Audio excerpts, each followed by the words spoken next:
you can start the program. Register will welcome. I'm very happy. No, register will Yes, welcome. You begin, the register will welcome, and then I'll just say a few words. Then Neelmani will start, and then finally I requested the register to say a word of thanks. Otherwise, if you have any plan, then go ahead according to that plan. Let us know whether register needs to stay till the end because he has some other work to do as well. We'll have to be, released by 4:45.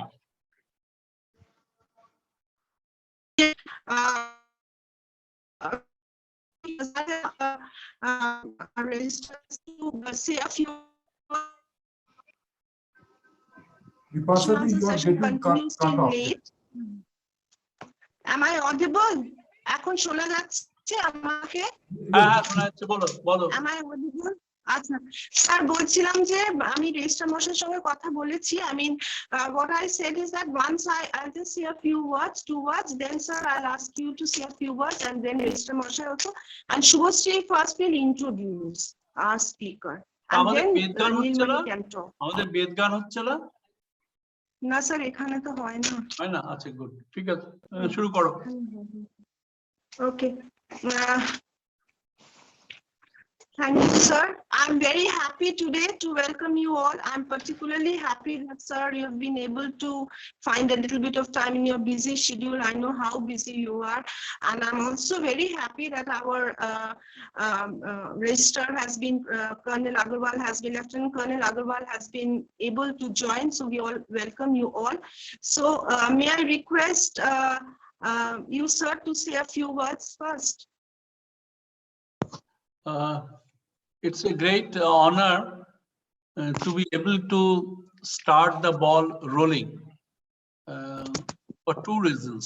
First of all, in this gathering, we have got a new member of our parivar, the Honorable Registrar of this university, Lieutenant Colonel Ashish Agarwal.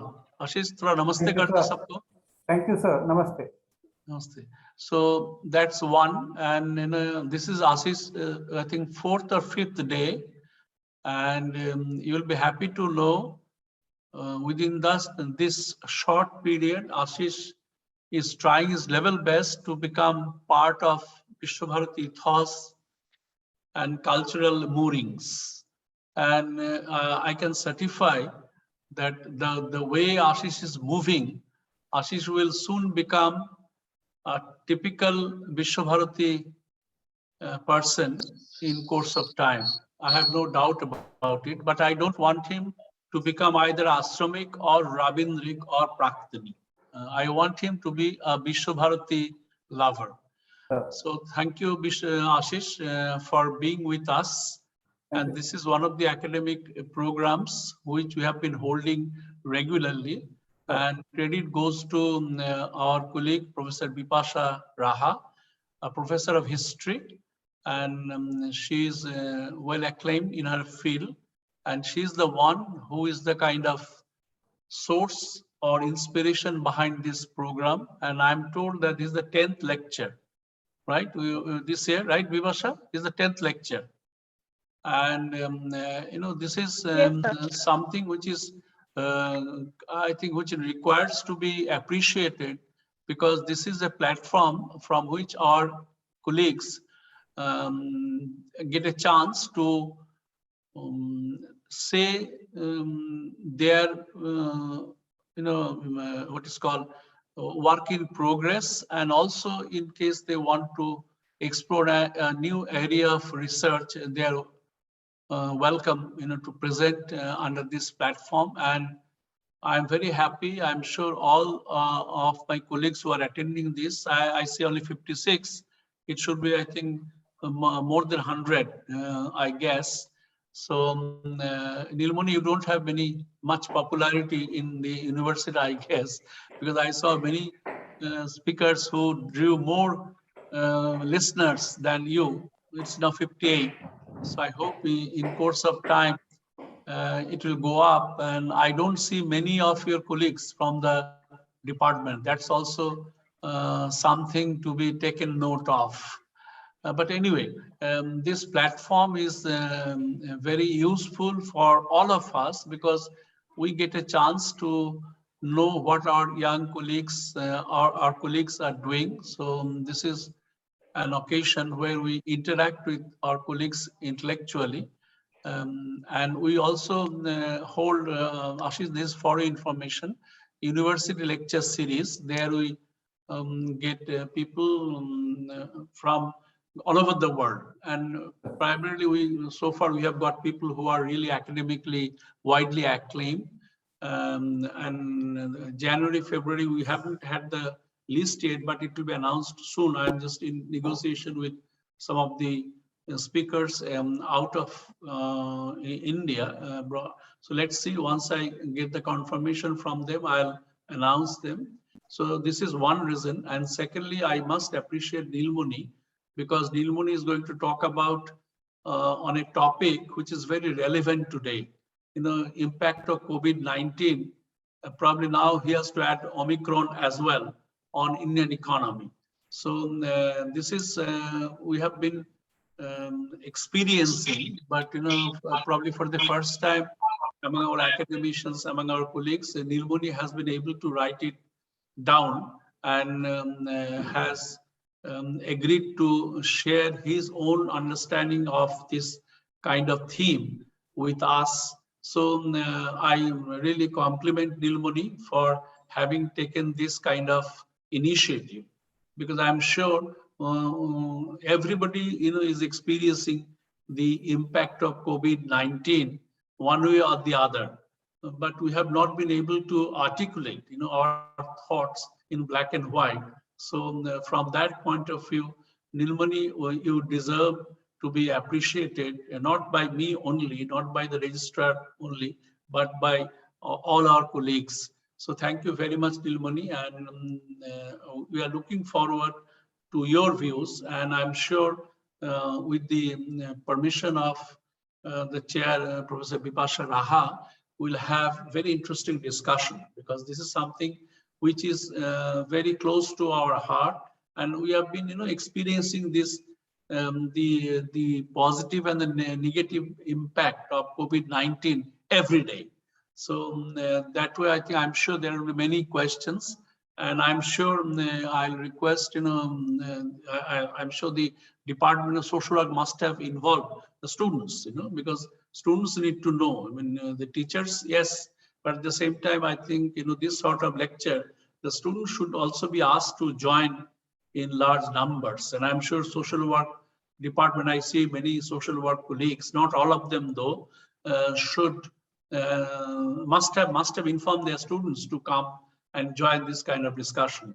Now, with these few words, I thank Bipasha for having been so enthusiastic for a year. I'm sure she'll continue to have the same enthusiasm in the days to come, so that this lecture will carry on.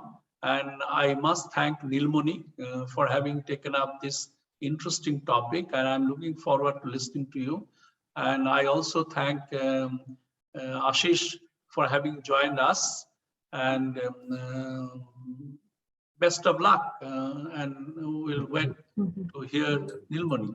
Thank you, Bipasha. Now it's over to you. Thank you, sir. I'm very happy, but I would also just like to say that my colleagues in the committee, they have been enthusiastic. They have been very helpful conducting this academic exercise, in helping out. Orpon has been drawing beautiful posters, flyers, and Shudev is also there anchoring, and all the others have been very, very helpful. Without their help, I would not have been able to do this. And we will continue to do this. This year we will celebrate 1 year of this dialogic. Now, thank you, sir, once again. May I now request our Registrar Lieutenant Colonel Agarwal to say a few words. Thank you, Professor Bipasha. Thank you, Vice Chancellor, sir. It is a great honor to be on board on such an interesting topic, which the Vice Chancellor has already brought out. There could not have been a more relevant topic in today's scenario. So the impact on the economy, as already brought out, it goes to all the levels of the society, all the strata of the society, and we are looking forward to an enlightenment from the speaker, Dr. Neelmani Jaysawal, on the issue, which definitely is going to benefit all of us and enlighten our minds and help us to work towards a betterment of the situation and focus our energies in the right direction. Thank you so much. Thank you, sir.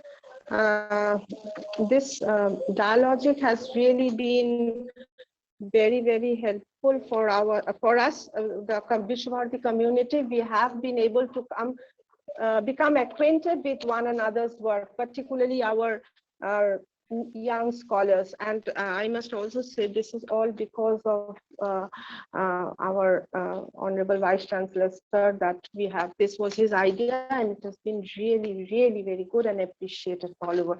So having said this, may I now request my colleague Shubhasree Sannal to please introduce our speaker. Thank you, Bipashadi. Good afternoon, one and all. Namaskar. Welcome to the 10th lecture of Dialogic, the Young Scholars Lecture Series. And it is a very happy and a wonderful moment to introduce my friend and colleague, Dr. Neelmani Jaysawal. Dr. Neelmani Jaysawal is serving as assistant professor at the Department of Social Work, Sriniketan, and he has completed his master's in social work from the Tata Institute of Social Sciences, Mumbai, and his PhD from Visva-Bharati. Being a young scholar, in his academic journey, he's progressed in numerous ways. He has presented papers in various national and international seminars and conferences in University of Delhi, IIM Bangalore, NIRD Hyderabad, and so on. He has, to his credit, publications of articles in various reputed national and international journals, as well as in edited volumes. He has edited books in various issues. Some of them are Relevance of Dr. B.R. Ambedkar for Inclusive Development in India, Inclusive Development, Women Empowerment in Social Justice, Human Rights and Social Justice, Prevention of Violence Against Children, Challenges and Opportunities. He has also been a reviewer for various international journals like Social Work Journal, Journal of Space and Culture, Voluntas, International Journal of Social Work and Human Services, and many more. Neelmani has conducted research project titled Problem of Accessibility in Elementary Education by Scheduled Caste, Scheduled Tribe and Other Backward Classes in Hingalganj block. He has served as a nodal officer for conducting student satisfaction survey through National Institute of Education Planning and Administration under the National Resource Center of Pandit Madan Mohan Malviya National Mission. On teachers training, Ministry of Human Resource Development, Government of India in 2018. He is associated with various professional bodies of social work.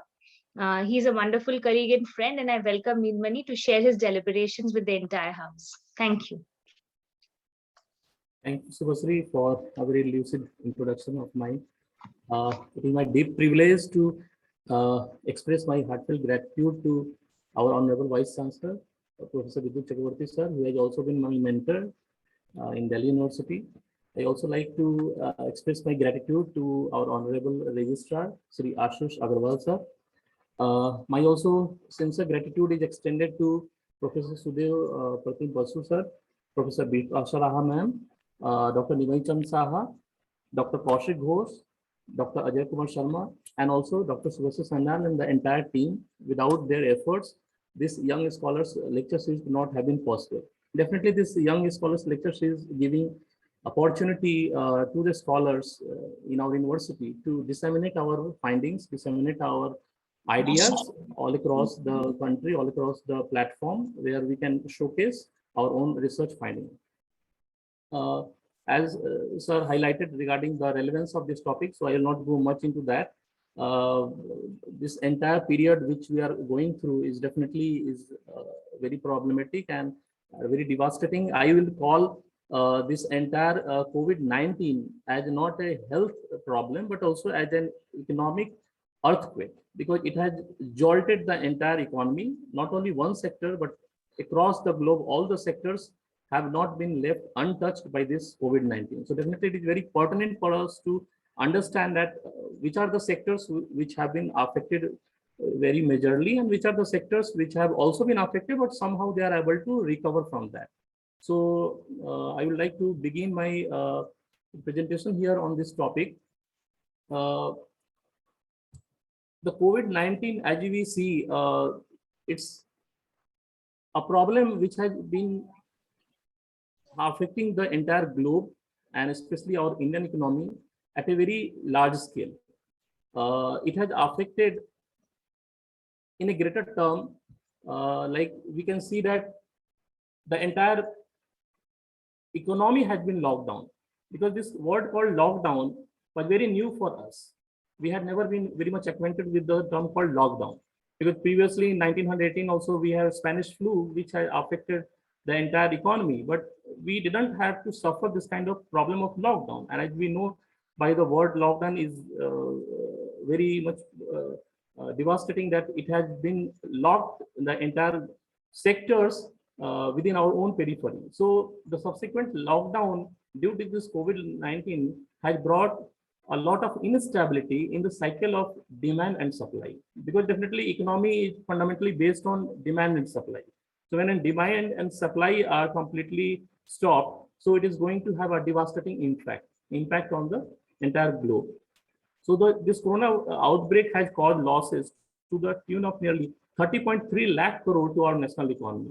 So as we know that last year, even our Honorable Prime Minister announced the relief package for rupees 20 lakh crore for our economy, especially for assistance to the MSME sector, which has been quite backward. But the kind of devastation which the coronavirus has caused, it is more than even 30.3 lakh crore. So we can see that how it has created a lot of hullabaloo in our economy, especially in terms of, if we see the GDP, it has created a lot of problems for GDP. Already, India had been on the path of increasing its GDP, like we had also achieved the target of nearly 8.2% of GDP in Q4 in 2017 and 18.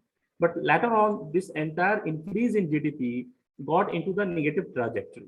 So if we see the graph, we will find here that in Q1, 2, 3 of 2019-20, the GDP rate has gone down. Like it has gone to up to even 3.1 in the Q4 of the 2019 and 20. And if you see the 2020 and 21, it has been even in minus, like minus 23.9.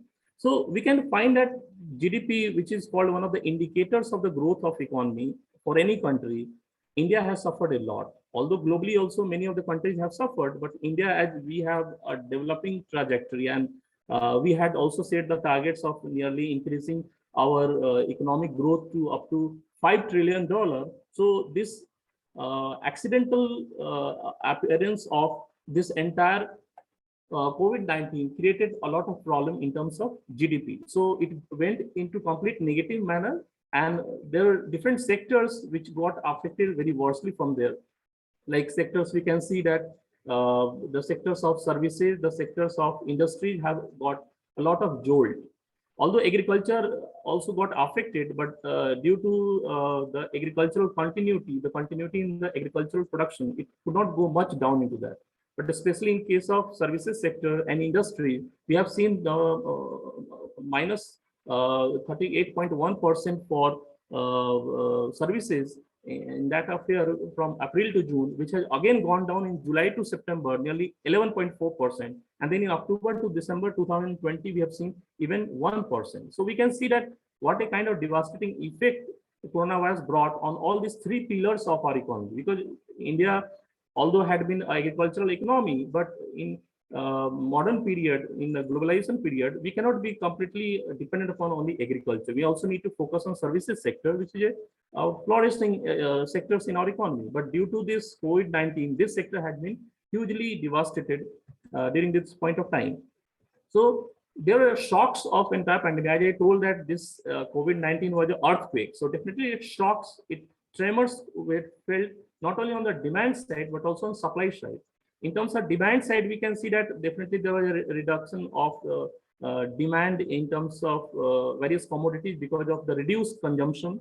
Also, there was reduced demand for non-essential items because the social distancing and various precautionary measures also forced us to prioritize our demand area. So unlike earlier where we were moving towards our tertiary demands, we are also moving towards our secondary demands. Now we had to focus on only primary demands so that only the essential services could be made available. So definitely the demand has shrunk during this point of time. Definitely the the entire supply chain had been disrupted, especially in case of labor supply. We have seen that when Prime Minister Modi announced the lockdown in March, we had seen that how a plethora of individuals had flocking towards bus stand and railway stations. Lots of rumors were also there that they were miscommunicated regarding the available vehicles, and we have seen that the entire problem and hustle and bustle in those areas. So we can see that the entire supply of the labor and raw materials had been discontinued, and the migration from entrepreneurial activities and enterprises and their cities to back home was in a very aggressive manner. And we had seen that how the people were even cycling thousands of kilometers and walking thousands of kilometers from Maharashtra and other western parts of the states to their own home states. So this was a kind of complete shocks for our economy, which we had experienced earlier. Again, if we see the impact in the sector wise, which I am going to look into the entire this presentation, we can find that on demand side, the sectors like tourism, hospitality, and aviation had been worstly affected. Definitely on the supply side, we had a number of sectors like textiles, automobiles, real estate, retail, education, banking, Nbfc, agriculture, healthcare, oil and natural gas, transport, telecommunication, MSME, and definitely our sector, which is education. So we have seen that almost all the sectors of our economy have got some proportional disadvantages, and some of them got complete shutdown and closure. So we have to focus on that, and we can see, we can also have the comparative view that which sector could emerge in post-lockdown. I also highlighted that we also have to see the current scenario where Omicron has emerged as another variant of concern, that how we can improve our economy so that this Omicron cannot bring us to the same place where we were in 2019-20. So let's focus on tourism and hospitality. We know that any country cannot grow without tourism and hospitality. Today is the period of travel. Today is the period of hospitality. So tourism and hospitality, this is the sector which has been affected worstly despite having a lot of contribution to our GDP. If you see, like, only 9.2% of India's GDP comes from this sector. So the measures of social distancing, home delivery, lockdown, travel restrictions, all had crippled this kind of industry. And especially we had seen the job losses in tourism and hospitality, because the tourism and hospitality is purely based on informal labor. We also have a lot of informal labor working into these sectors. So the estimated loss which India's tourism sector incurred during this point of time was 150 billion US. So Ministry of Tourism also stated that the foreign tourist arrivals had been quite less during January to March 2020, which had gone down to up to 67%. So 67% reduction was found out in terms of arrivals in our country. Although we know that India has been making a lot of destinations into UNESCO heritage list, so that many of the tourists may come to our place and they can increase our revenue generation. So this kind of jolt in 2020 cannot be forgotten, because it definitely decelerated our trajectory of growth, which we had initiated post 2014, because our Prime Minister also initiated the step to increase our tourism, because this is the sector where we have less investment and more revenue. So at less cost, we can increase a lot of revenue. But unfortunately, this entire system remained quite unfortunate, which created a lot of backdrops in our progress. So COVID-19 had significant impact even on pilgrimage also. We know that India is also country of pilgrimage. We have pilgrim tourism also in India. We have nearly 37 protected World Heritage sites also, where nearly 1,70,000 Delhi-based workers work. So due to this COVID-19, this entire huge chunk of 1,70,000 Delhi-based workers, especially in those specified World Heritage sites, got a setback. The new registration in tourism business also decreased by nearly 85%. And inbound tours also got decreased by 88%. So you can see that this kind of double-digit negative growth could not be accepted. It was not acceptable for us because the kind of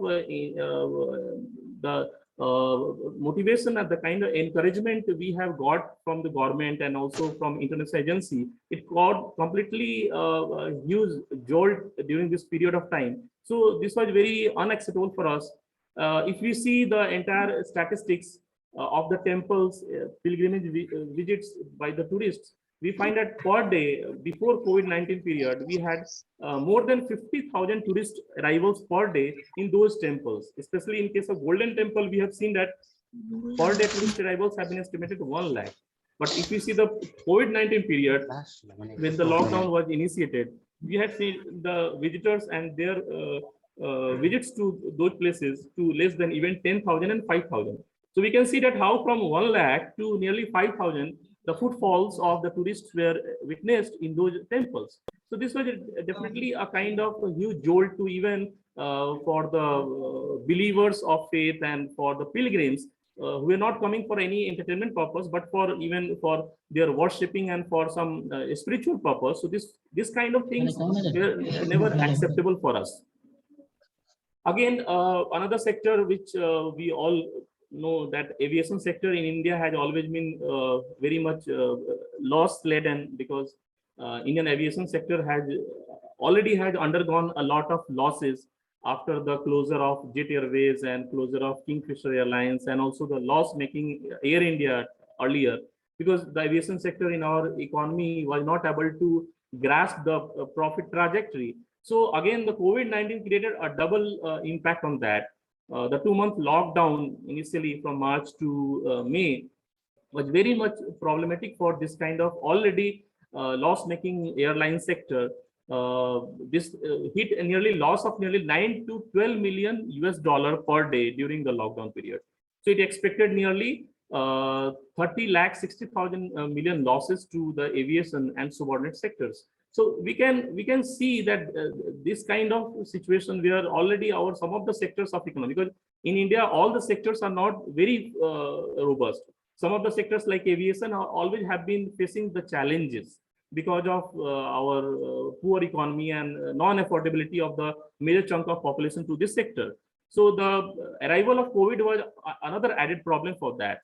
So the domestic traffic declined from nearly 140 million in 2020 to around 80 to 90 million in 2021. International traffic also declined from 70 million in 2020 to nearly 35 to 40 million in 2021. So international arrivals and domestic arrivals all got a kind of negative trajectory. So this entire aviation sector revenue has been hit very significantly due to this reduction in commercial as well commercial airlines and the deceleration of arrivals of the tourists in India.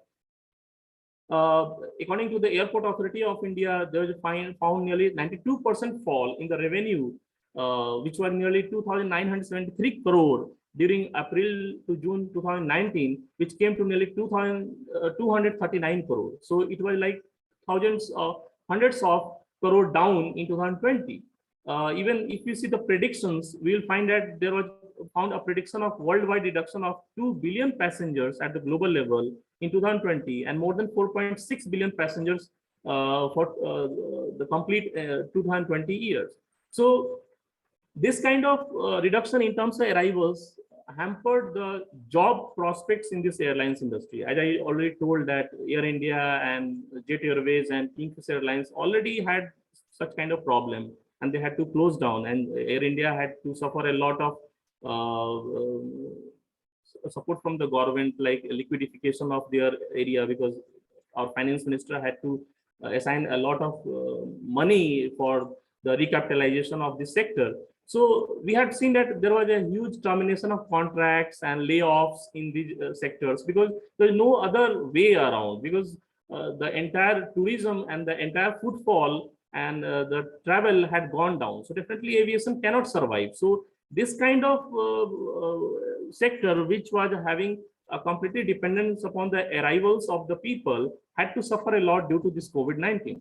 So we can find here that the entire domestic and international travel has been quite challenging during this period of time, and any other sector like there was also for proposals for selling off of Air India to various private entities, and nobody was ready to get it. Even today, we got that Tata Airlines got ready to acquire our Air India, and they got such kind of business model that they can also gain that kind of money which has been already lost in Air India. But at that point of time, even those enterprises, those capitalists also were not ready to purchase and buy back. So it was complete dependent upon our public money, our government exchequer to run our aviation sector. And we can understand that how our taxes, which is going to that sector, and that is not going to give any fruit back to the sector. So entire department and the ministry is going to suffer for that. Definitely agriculture, as I told, that agriculture was the sector which was less affected, but also it has some impact, because you cannot say that the farmers were untouched. We know that in India, as per the economic survey 2019-20, agriculture contributes to nearly 16.5% of $2.6 trillion of our GDP. So 16.5% of our GDP comes from agriculture. So we cannot also ignore this sector. Lots of studies have been done, like a study by Sudha Narayanan of IGDR. She also studied how the APMC and mandis, which were closed down during this COVID-19, disrupted the entire agricultural sector. So this entire outbreak of pandemic hit the agricultural sector in terms of their supply chain management. Because agriculture, the soul of agriculture, if you consider the soul of agriculture, it is the supply chain. If the supply chain is devastated, agriculture, which is purely based on the raw materials and purely based on the perishable commodities, cannot give us any kind of revenue.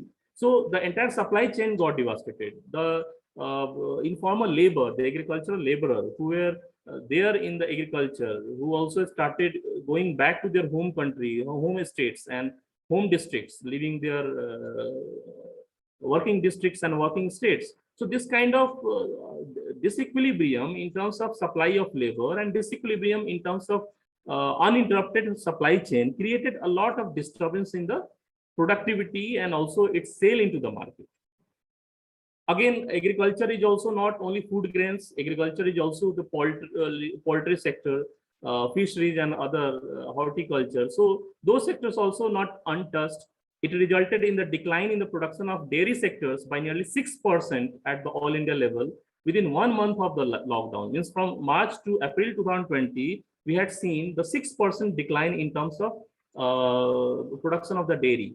Again, the weak demand for the poultry sector also resulted, because there was a huge, at that time, this kind of thing was there, that the entire poultry is going to be affected by this COVID-19. So this kind of rumor that the poultry and livestock can also infect human beings, and they can also be the source of further infection of COVID-19, also prevented the consumption of these commodities in the open market. So people got fearful, and they also thought that we should stop consuming these kinds of materials. So this kind of rumors and these kinds of misinformations also created a lot of setbacks in the agricultural sector.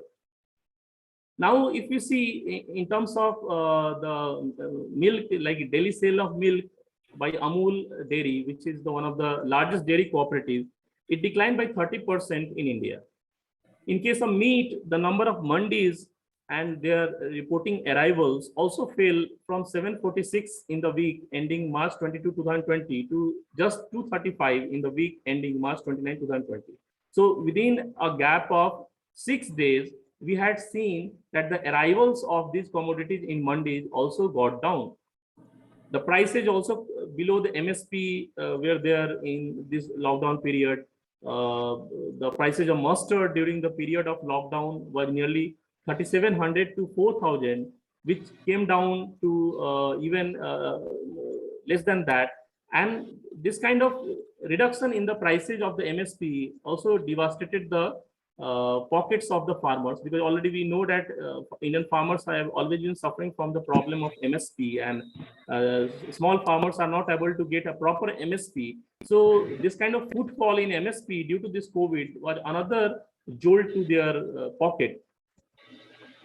If you see the kind of magnitude that within agriculture, which were the areas where got a maximum disadvantages due to this COVID, we can find here that poultry was one of the sectors. Like it had got a negative growth of 19.6% in terms of its production. So poultry was hugely affected.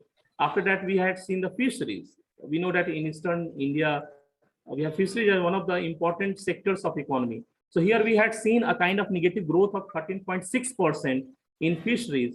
Again, in terms of other livestock like goats, sheep, pig, we also had seen the negative growth of 8.5%. So we can see that in terms of agriculture also, there was no homogeneity in terms of negative effect of the COVID-19. COVID-19 created a kind of jolt to all the sectors of our economy, which are also not homogeneous. Within the specific sector like agriculture, also there was no homogeneity. So some of the sectors got a lot of jolt, some of the sectors got a lot of pushback, some of the sectors got less. Again, if we see in terms of agricultural inputs, like the supplementary materials which are utilized for agriculture, we had seen a huge decrease because supply chain was disrupted. So the availability of those resources to the farmers' doorstep was not now easy way. We had seen that the fertilizers had been decreased in terms of its availability to up to minus 11.2%. In terms of pesticides, which is very essential requirement for Indian agriculture, we had seen a negative growth of 9.8%. Again, in terms of agri machinery and implements, also we had seen the negative impact of 10.6. In terms of fodder for cattle, because we have seen the cattle problem, this was also one of the contributing factors, that fodder was not available, and it had got a negative trajectory of minus 10.8. So the availability of fodder was not there. So definitely the entire poultry and livestock had to suffer, and this was the thing which was already happening during 2020 to 2021. Again, in terms of marketing, if we see that was there any impact on marketing of agriculture producers, because the entire game of agriculture is on the basis of marketing. If the marketing is not robust, even if India produces a lot of cereals, we will not be having a food sufficiency because the commodities will not be available in the market at a very subsidized rate. So that was also one of the areas where COVID-19 impacted us. Because if you see in terms of transportation of mandis, there was an adverse impact up to 74%. Collection through private agencies also, we had adverse impact of 81%. In terms of MSP, the farmers MSP, there was an impact of nearly 36%. And more than that, in terms of observing of weekly market and hart, which happen in most of the states and most of the districts, even in Delhi also we see that weekly harts and weekly market is one of the prime location for the sale and purchase of those commodities by small scale farmers. There was an impact of nearly 87%. So we can see that none of the sectors had the impact of less than 50%. All had more than 50%. So we can see that this was a huge breakdown of the entire backbone of the farmers, because they were not able to ensure the availability of food grains, and there was a huge chance here that the middlemen, which has always been a problem of Indian agriculture, could have a lot of benefit within that, because there was a gap between the availability of those producers in the market and the purchase of those food grains by the consumers, because already we had a very limited timeline during which the consumers were given free time to purchase from the market, because lockdown was not relaxed for the entire day. So within that a small period of time, we rushed to the market and there was no availability of food grains. So definitely the middleman could empty our pocket by giving us the easy availability of those food grains at a higher cost. So there was this kind of entire negative cycle of your demand and supply in this period of time. Textiles, definitely textiles is one of the sectors which are the employers of the informal labor, casual labor, because this is the sector which is highly running on the casual labors. because we have very less registration of labor in this sector. So this sector contributes nearly 2% of GDP, and our Indian sector constitute nearly 6% of global export. So this kind of textiles had a lot of jolt also in this period of time. If we see the problems, whatever the problems were in terms of production, the crash in cocoon, raw silk prices, transportation problems, non-availability of skilled workers, and also problems in terms of selling raw silk and silk products. So as we know that silk and the textile is purely based on the raw materials. So this kind of raw materials are definitely, if they are not into the robust supply chain, it is going to create a problem in terms of its further growth and further its marketing. So due to this outbreak of pandemic, 28 to 30% of the shrinking was witnessed in this textile sector, which incurred nearly $61 billion. So there was a decline of nearly $61 billion in this alone textile sector. There was also survey by Clothing Manufacturers Association of India, which said that this textile sector had a job cut of nearly 10 million due to this pandemic. And the daily wage workers, who form nearly 80% of the workforce in this garment sector, had been on the roads. So the kind of picture which we had seen on our television set, that the casual laborers and workers were there flocking on the bus stands and railway stations, and in the rush to reach their home, most of them from this sector also, because this was the sector where we had casual labor, and we didn't have the idea that in what part of our state, in what part of our district these casual laborers are living. So it lowered down the entire export of yarn and ready-made garments by 90% during this March to April 2020. And this is the period March to April, which is called the financial end of the previous financial year and the beginning of the next financial year. So any kind of disturbance during this month is going to have impact the year-round businesses of the country, year-round economy of our country. So definitely it created a lot of problem. If we see the figure, we will find out, if you see on the right side where I have showcased the changes, we can find that almost in all the materials like carpets, apparels, cotton yarn, which is the raw material, again, man-made yarn, we have seen more than 85% of negative growth. Means we had seen all the negativity in terms of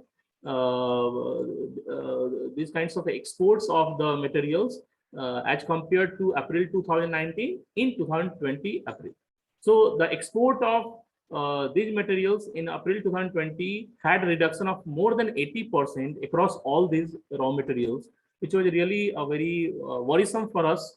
If we see the apparel domestic market in pre-COVID-19, the growth was in a unilinear manner, like it has reached, and it was projected that in 2023 it will have a nearly 83% of growth in terms of apparel. But post COVID-19, this projection was reduced, and now from 83 it was reduced to 65. So even our confidence was lower down. Our confidence in terms of projecting the apparel industry was lower down. That we had projected earlier 83%. Now we have forced to project 65%. So nearly 17% of less projection was showcasing our lack of confidence, lack of preparedness that we could think about re-enlivening of this sector by 2023. Now, automobile sector, definitely all of us cannot live without this. This is the sector where all of us experience some of the jolts of the COVID-19. This sector also is one of the fourth largest in the world, because India is one of the hub of the automobile industry, where nearly $100 billion turnover is there. So we have nearly more than 15,000 auto dealers in terms of 2, 3, and 4 wheelers across the country. So in this sector also we had got a lot of setback. According to the survey by Society of Indian Automobile Manufacturers, this sector also registered a negative growth in 2021. The decline in the passenger vehicles was found like 2.24%, and in terms of two-wheelers it was found nearly 13.19%, and commercial vehicles we had seen 20.77% fall in the commercial vehicles. So even in terms of two-wheeler passenger vehicles and also in terms of commercial vehicles, we had seen the fall by 13 and 20%. So in terms of automobile sector, the revenue decline has been comparatively a little bit less, because we have seen in terms of textile and other sectors more than 70% decline. But in automobile, we had seen up to 20% decline due to this COVID-19. One parliamentary panel report submitted to Rajya Sabha in 2021 also said that the estimated job loss in automobile sector was nearly 3.45 lakh. So this was not less in terms of intensity. We got a lot of layoffs due to this. Indian auto sector, which earns a gross revenue of nearly 2,000 crore each day, as per Economic Times auto report, the shutting down of the production in 2020 pegged the losses at nearly 7.8 lakh crore. So this is not a small amount. This is also keeps a huge chunk of our national budget.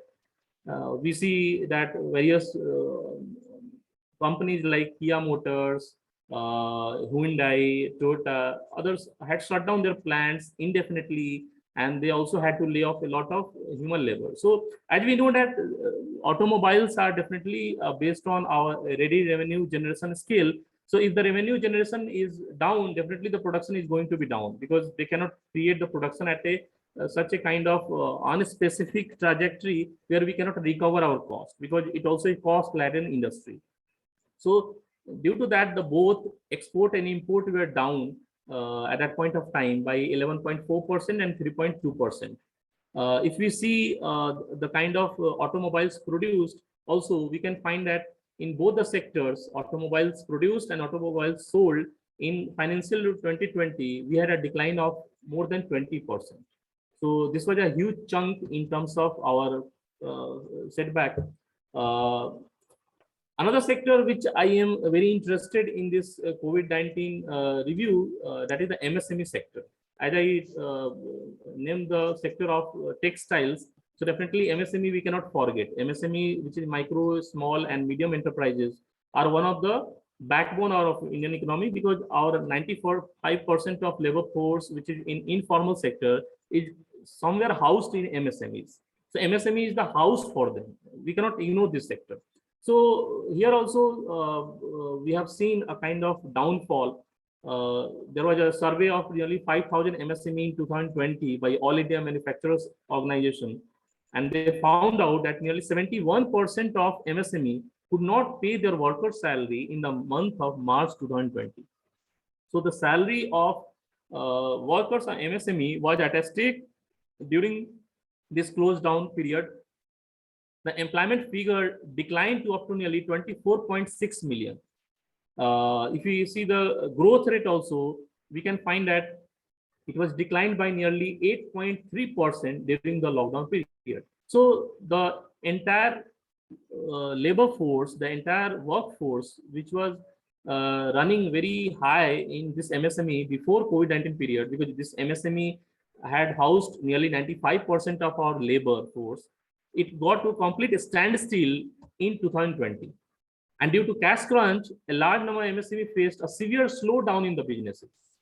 In Tamil Nadu, there was done one study which found out that there was a shortfall in revenue for more than 60% in MSME. So where in the automobile sector, we had seen a decline of nearly 20 to 25% in various sectors like production, like in terms of their sale.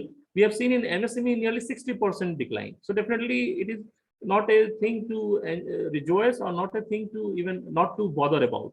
A study by Kulkarni and Verma also in Bangalore, in Pinia industrial area, which houses nearly 10,000 MSME, the majority of units were working one shift a day. So the shifts which were earlier 4 shifts now came to 1 shift. So definitely the production has to go down. Even the data suggested that there was a decline of output, employment and revenue generation, and even the capital flow in the sector. Always you have to remember that this MSME, they depend upon the revenue model in the economy in such a manner that they can repay the bank loans on a short-term basis. So their loan borrowings are not long-term. Their loan borrowings are on short and medium term. So if they are going to have some revenue fall, or if they are going to have the negativity in terms of their revenue generation, they are not going to pay the immediate short-term loan and medium-term loan to the banks, and banks are going to take another step against them. So their losses and their disadvantages are more devastating than the disadvantages and losses for automobile sector, because here the short-term and medium-term loans are there on their heads. So if you see, nearly 50% of micro, small and medium enterprises witness 20 to 50% reduction in their earnings. The smallest MSMEs experienced biggest losses. Firms with less than 8 employees lost 24% their annual sales, whereas those with over 45 employees lost about 10% of their annual sales. A survey by All India Manufacturers Organization, they revealed that 35% of micro, small and medium enterprises and 37% of self-employed individuals shut down their businesses in 2020. So this decline was more pronounced in the manufacturing and services sector, where the profits suffered 78% and 81% respectively. So this MSME, which is also there in manufacturing and services sector, because they also are involved in services sector, their profits dropped down to even 78% and 81%. So this was a huge backlog for even the employment in this sector, because most of the laborers are the casual laborers. They do not have even the registration. So they do not have a lot of financial stability. Anytime they can be laid off, anytime they can be thrown out. So at one go, the casual laborers were removed from their enterprises, and they had nothing but return back to their home and less hope for coming back and rejoin the industry. So this created a long-term effect on the labor supply also, because the labor which was earlier working continuously and contributing to the production, now he had laid off without notice instantly, and he had to go back to the home. There was very less chance that within 6 months or 8 months he will rejoin the company. So again, in terms of training and capacity building for new laborers, newly inducted laborers, there was a huge cost laden, because the earlier laborers now we are not ready to join. So this kind of spiraling problem, which emerged later on, also affected our economy due to this COVID in a very indirect manner. So if we see this kind of impact, we will find that in all the areas like production, cash flow constraint, employment, export, supply chain disruptions, in all those areas, we have found the negative trajectory for more than 70%. Like in production, it is 97%, in employment, it is 96%, in export, it is 86%. So in all the sectors, MSME recorded the negative growth in 2020. Again, if you see the opinion of the employers who employed these casual laborers, most of them expressed here that they were always in the favor of job cuts in the industry, because this is the industry which is purely based on labor intensive industry. So if the profit is not there in the market, so how they can recover the cost? It is the only way that they have to remove the laborer. They have to reduce the man force. So it was definitely a kind of hammer on the heads of the laborer rather than any other alternative way to recover the cost. So the MSME got a lot of jolt. Next sector is banking sector. As all of us know that India is very unique in terms of banking infrastructure, because our banking is not like another global banking. And that was thanks to our RBI and centralized mechanism that even in 2008 financial breakdown which happened globally, our banking system could survive and sustain our economy. So in COVID-19 also, the banking sector had to witness a lot of jolt and tremors, but due to the very strong mechanism, the centralized mechanism due to RBI, banking sector had to suffer a medium-term jolt due to this COVID-19. The annual growth rate of deposits in public sector banks decreased by nearly 3% from June 2020 to December 2020.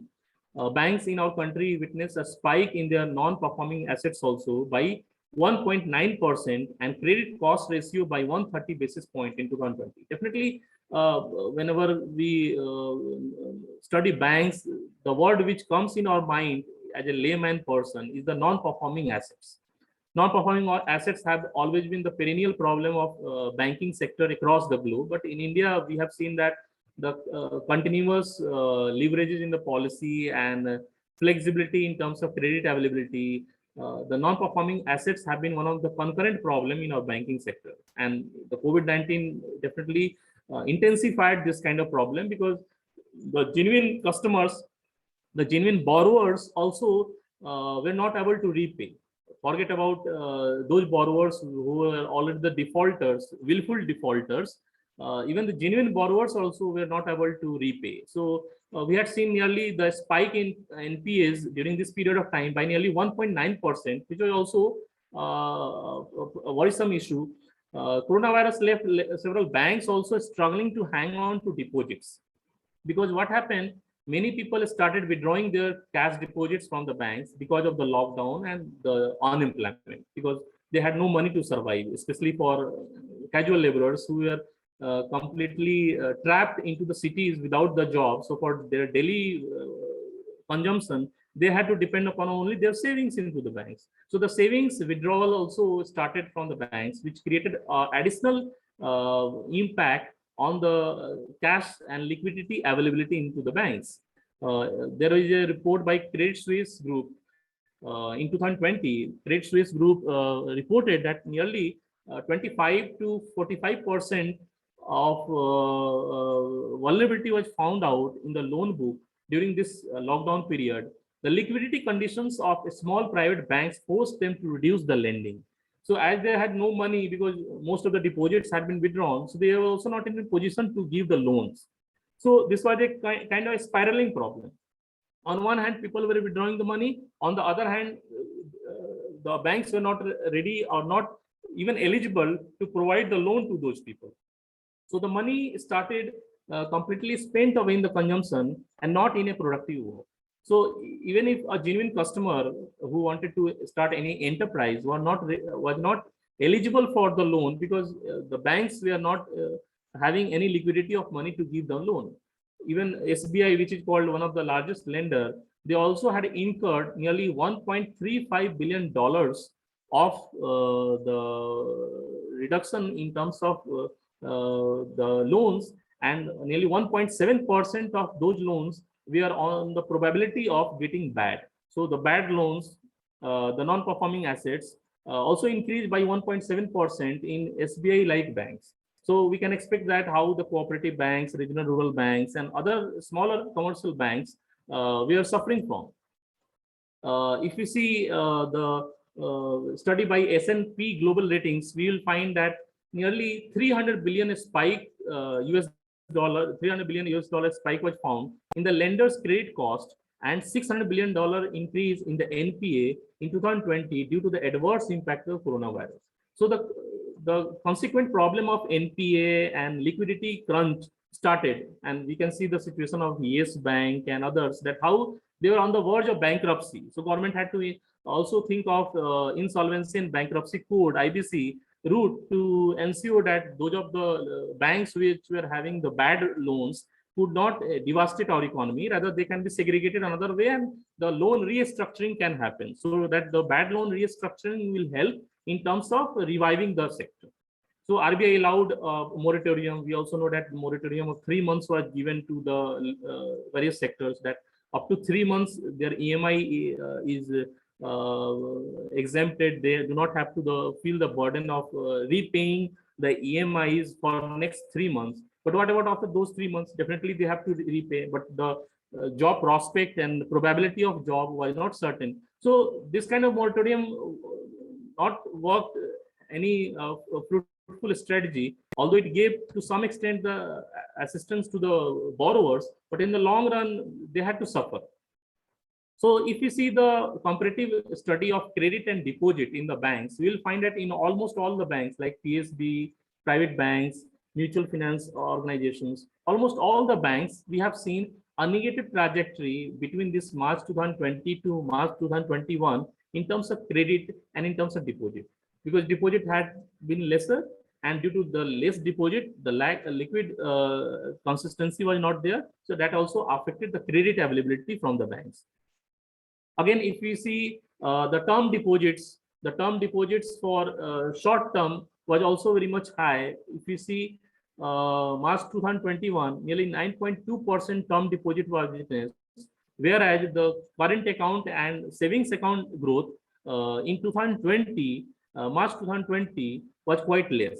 And in 2021, it started increasing. So people are not ready to keep the money in the banks, not ready to keep the money into the exchequer, because they understood that we are not going to get any interest back on that. And again, we are going to have a lot of problem in consumption. So the savings and the deposit scenario remained quite negative during this point of time. So now I will move to another sector, which is the Nbfc. Banking, we have already seen. Nbfc, which is called Non-Banking Finance Corporation, which was a growing field in Indian economy before COVID-19, because we had seen Bajaj Finance and other organizations as one of the successful Nbfc. Even LIC also started giving the housing loans. So that was also one of the fantastic Nbfc growing before COVID-19. It also got a lot of negativity due to this COVID-19. The impact of pandemic had been seen on the asset quality and even the liquidity. The consolidated balance sheet, if you see, of the Nbfc, it registered a decline by 11.6% in Q3 of the 2020 to 21. So even Nbfc, who they have their own revenue generation model, like LIC, they have their own insurance revenue generation model. From there, they provide the loan. So they are not completely dependent upon the government recapitalization process, unlike the commercial banks. They also suffered a lot because somewhere or the other, the deposits and the insurance premium payment were also on the setback, or they were also on the backtrack. So as they are not able to gain those kinds of resources as input credit, so they are not able to also provide the loan and other credit to the customers. So an unfavorable mix of COVID-19 and sell-off in financial market and abrupt winding up of a specific schemes by mutual fund contributed to the NBFCs facing record spike in the yields on their debt. The loss of income, the livelihood, the subsequent fall in consumption demand, as well as discretionary spending resulted in NBFC's credit growth remaining in the modest zone in contrast to their usual robust trend. So as per the RBI report, it was found that the lack of expenditure and fall in the consumption also led to the declining situation of NBFCs. The imposition of lockdown, abrupt stoppage of economic activities, and disruption in supply chain to contain the spread of virus affected the NBFC very drastically. Large NBFCs backed by the strong corporate groups used their liquidity and did not seek moratorium from banks, whereas the other NBFCs, who were smaller one and only dependent upon the people's deposits, they were compelled to exercise this option. So LIC, Bajaj Finance, and other bigger NBFCs who had their own independent revenue generation, they suffered a little. But those NBFCs which were completely dependent upon the investments and deposits by the customers, due to the decline in those deposits, their credit lending also got a setback during this point of time. So the mutual funds and further on the equity funds all had to suffer a lot during this point of time. So we can see here in the graph by RBI that the short-term and long-term borrowings of NBFC had suffered very proportionally during March 2020 to December 2020. So complete in 1 year, we had seen that the term loans had reduced a lot by 26.3%, whereas we had seen in terms of commercial papers, we had the decline of nearly 2.5% in December 2020. Again, if you see in the time bucket that whatever the period of borrowings, we have seen that more of the customers have the borrowings payable for more than 12 months. Means they were not going for short-term borrowings, they are going for long-term borrowings because they were not very much confident that when they will get the job and when the entrepreneurs can repay. So the long-term borrowings were higher by NBFC. So we can see that these organizations were now only to provide the credit for long-term borrowings where the repayment was more than 12 months.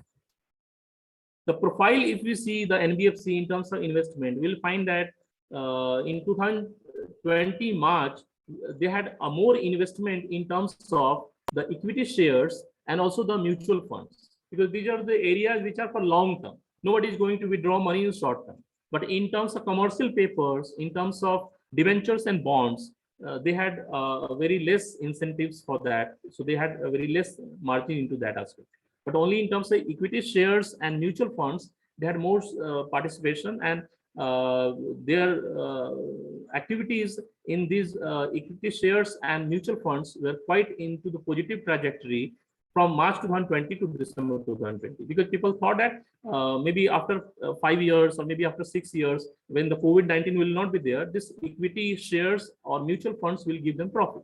So NBFCs, we are now more into this equity and shares market and mutual fund market.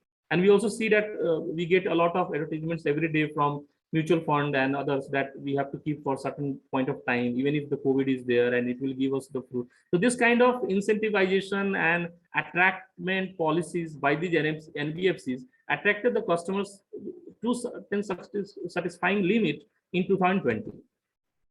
Now the real estate, definitely the real estate, we see that real estate is not the things which are based on raw materials. They can wait for a certain point of time till the time comes normal. But this real estate also had to suffer a lot.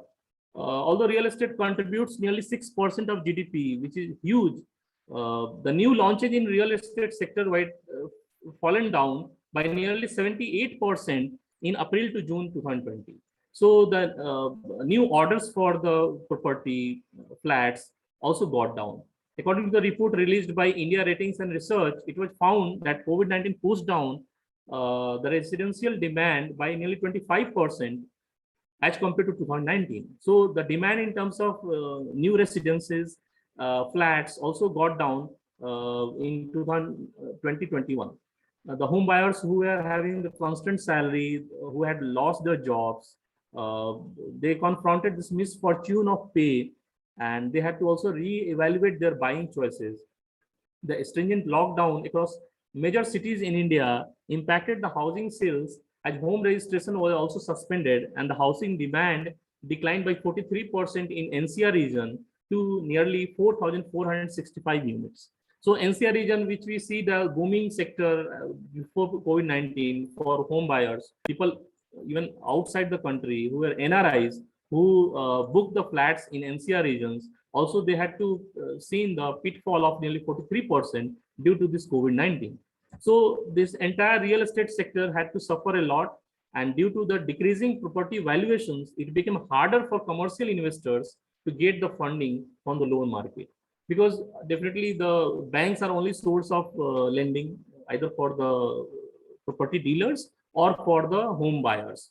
So if the banks are having liquidity crunch, and if the banks are not very sure of your credit ratio, your credit availability, whether you are able to repay that loan in that particular period or not, definitely they are not going to give you the loans. So the COVID-19 also devastated the confidence of the banks to believe and have the trust in the customers, unless and until we had some permanency in terms of job or some permanent source of income. So due to that, the entire real estate sector also suffered, because real estate depends upon your credit availability and credit potential by the banks. If you're not there, definitely you are out of the sector. Again, in terms of builders also, if they cannot complete the project in time and get the money back from the buyers, the banks are also not going to fund their projects. So this kind of a spiraling problem of banking, lack of confidence, and the banks reluctance to provide you the credit also devastated the entire real estate sector. If you see another component of this economy, which is the retail sector, we also can find the kind of impact of COVID-19 on retail sector. Indian retail industry, which has nearly 15 million retailers, both small and big, also got a lot of jolt. Retail, which implies nearly 40 to 50 million Indians, and more than 6 million Indians, equaling to almost 12% of the total retail consumption of the country, also suffered a lot during this COVID period, because this COVID period triggered more short and medium-term disruptions for the companies to adapt. The consumption pattern of the consumers definitely got down, so it also affected the retail. According to an estimate by Retail Association of India, it was found that there was 8% of the retail segment in India, they sold the essential goods, which implies that nearly 92% of the establishment saw the zero sales for close to 2 months.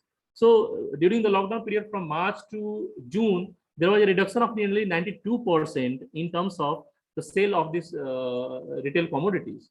So the industry was experiencing a very severe liquidity challenges, which led to large-scale unemployment. Even today, if you see the newspaper, you will find that there has been a huge fight between Reliance and Amazon in terms of the acquisition of Future Group. And that was also the outcome of this period of time, because during this COVID-19 period, the entire retail industry got shut down. So the kind of revenue and the cash which was there with them got down. And the bigger companies, bigger corporate sectors, we are now in the race to acquire, to race to acquisition those retail outlets in order to increase their profit. So now the national and international capitalists and those entities, we are now in the race for acquiring more and more smaller retail outlets in order to increase their revenue. And that was percolating in terms of the fight between these two big giants. So this entire industry was experiencing various liquidity challenges and also large-scale unemployment, which was the added problem. More than 95% of the non-food retailers had their shops closed in the lockdown period and looking at practically no revenues. So smaller retailers were also laying off nearly 30% of the manpower, and the medium retailers, this kind of layoff was nearly 12%. So most of the small retailers were at the brunt of this layoff, which we have seen during this period. The retailers and brands faced various short-term challenges like logistics and supply chain. The COVID-19 also forced the customers to embrace the online channels. Another important thing, that this was also the period where the customers now migrated to the online platform. So the increase of online groceries and online retail also got initiated during this period of time. So we can see as a positive or incentives to the sector. But in the long run, what we have seen, that the small retailers who could not run on the online platform, they had to suffer a lot, and some of them even got shut down, which even the government of India doesn't have the data that how many small retailers due to this online platform got shut down. And this consumer goods and retail sector interest liability to Nbfc also increased to nearly 4,635 crores per month. So those retailers who got shut down and who had taken the loan from the NBFCs, their moratorium and their repayment got struck somewhere, and it amounted to nearly a loss of 4,635 crore per month during this lockdown period. So we have very good news that we got online availability of retail products, online availability of these commodities. But on the other hand, there was a huge chunk of loan who got converted into the bad loans due to the immediate closure of small and medium term retailers. So if you see the share of organized and unorganized retail into our economy, we will find that more of the organized retail had suffered during this period of time. Like in 2020, the share of organized retail was nearly 24%, whereas the unorganized labor, which was retail, was nearly 76%. So unorganized retail, somehow they had the channel that they could enliven the entire industry, because they had a small intensity and they had a small revenue model. But the bigger retail like Big Bazaar and others, they were on the brink of getting sell off. And that's why this entire clash between the titans in the economy like Amazon and Reliance started, because the bigger retail enterprises were not able to come out of that kind of jolt due to this closure of the economy. Another sector, which is the oil and gas sector. Oil and gas sector definitely suffered a lot, not only nationally but also internationally. Due to this lockdown and subsequent reduction in vehicles plying on the roads, the demand for oil also has shrunk, because definitely it is dependent upon your tourism, your travel, your flying of the vehicles. So as all these sectors got a jolt, so definitely oil and gas cannot remain untouched. The natural gas definitely in the form of PNG, which is the natural gas, and also the CNG, which is the also the part of natural gas, they also got impacted due to this disruption of entire supply chain. Even in terms of if we see their petroleum planning and analysis sale report, the crude oil production in 2019-20 remained nearly 32.1 million tons, which was 6.1% lower than 34.2 metric tons in 2018-19. So even the CNG and PNG all got a kind of reduction in terms of their production during this point of time. If you see the kind of crude price movement, the crude price also had fallen sharply since early March 2020, and this fell by nearly 22 per barrel. So internationally also the crude oil prices also went down. With the COVID-19 outbreak, a lot of upstream companies witnessed a shortage of contractual workers and the long lead equipment due to the lockdown. So even the equipments which are essential for production and extraction of those PNG and CNG natural gases also got a jolt because the supply was not there. So some of the oil wells had to be sealed, and once the oil wells are sealed, definitely to again come to the normal trajectory where they can again reproduce is a very difficult thing, because again it has to be very cost laden in terms of operations. So in OPEC countries, which were the Organization of Petroleum Exporting Countries, the oil wells had to be sealed due to the less demand of oil in the international market. So a sustained drop in the crude oil derailed the entire system, and the capital expenditure of most of the upstream companies in 2021. So as a result of that, we can find out that city gas distribution entities were scrambling to deal with the force majeure notices, market disruptions, and labor shortages and liquidity restrictions. RBI estimated that nearly a crude price shock was followed by a current account deficit to GDP ratio. The economic downturn put the pressure on global oil prices, which led the OPEC countries to cut the production. So the current account deficit, which is very much commensurate with the oil revenue, the revenue from oil and natural gas, this also got a devastating effect, because the current account deficit now got higher because of the less revenue in terms of oil, because the oil prices went down. Although India tried to sustain through maintaining a kind of equilibrium in terms of the taxes, so that the oil prices may not go as less as it was there in the international market. But again, the less demand also affected negatively the current account deficit of our economy, which is very difficult to again fulfill, because again we have to think of even more acquisition of your foreign exchange reserves, so that the current account deficit could be lower down. So if we see the oil demand and its reduction in 2020, we have seen that it has gone complete into the negative in 2020, where in 2019, in 2018, although it was also less as compared to 2015 and 16, because already we had seen the slowdown in 2018 and 19 in international market for oil. But again in 2020, due to this COVID-19, it went complete into the negative. So we can find out that the oil and gas consumption in 2020, it was nearly 238 million tons, which was earlier 263 million tons in 2019. And again, it was projected positively that it may again reach its height of 265 million tons. But again, if we see today also, we can find that this kind of projection is not even still achieved. Still, we are far behind in terms of achievement of that. One of the reasons are that again, we are seeing a lot of new variants of COVID, which are also speculating a new fear in the minds of the people. So due to that, the various industries, various sectors have now acquired the complete online rather than the offline, and due to that, the demand of the oil and gas consumption in terms of the transportation, in terms of running of those industries also has gone down. So now the sector which is very important to see here, which is very much aligned with the previous sectors, is the transport and logistics. Transport and logistics are very much commensurate with the tourism and hospitality, if the tourism hospitalities go down, transport and logistics sector also have to witness certain negative growth. So the lockdown period created a drastic drop in the businesses, which further impacted the finance flow to the industry.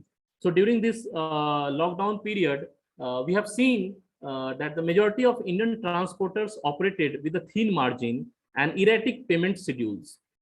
So the demand was suppressed in multiple of industries, which resulted in a large number of transporters changing back to the short distance trips or going out of the business. So the larger trips or the larger tourism, which long-term tourism, which used to happen earlier, now got shortened. So the COVID-19 pandemic caused a range of disruptions in terms of flight cancellations, air freight cramping, the disruption in global circulations, and labor shortages, and temporary closure of ports. So it also closed down somewhere the very smooth functioning of transportation and logistics sector in India. Various major ports who had handled millions of tons of commodities in 2019 also had to be shut down immediately, and the heavy decline in the freight revenue also witnessed during this point of time. So the transportation risk which happened during this COVID-19 was of two types. One was internal disruptions and another was external disruption. Internal disruption already there due to the domestic market, even due to the foreign arrivals reductions also, and shipments from foreign country and their disruptions also created an external disruption in our transport and logistics sector. So if we see here the graph, we can find out that both in terms of export and import, 2020 and 2021 have showed a very pessimistic image of our economy as compared to the 2019 and also compared to 2018. So very significant thing and sector which we have to understand is our sector, which is education sector. We have now focused on the sectors which are very much related directly with the revenue generation. Now we have to also see the education sector, which is the one of the premier sector for giving the skilled human resource for our economy. So nationwide lockdown created a tremendous impact on this education sector. We all know that how the schools and colleges and hostels and all those infrastructure got shut down within hours, and the entire admission process got delayed. The cancellation of assessments got into the portal, and we had seen a kind of postponement of assessments and exams. So it removed the a kind of continuity of education and assessment from our entire portal. So the students who were into the far-flung area and who were dependent upon the offline mode of exam and offline mode of classrooms, they completely get swayed away due to this COVID-19. So there was a data by Ministry of Human Resource Development in 2019 that nearly 11.59 crore children of the country who were enrolled in midday meal scheme got completely away from this entire sector. So education is not only skill enhancement of the students, it has also certain nutritional supplements.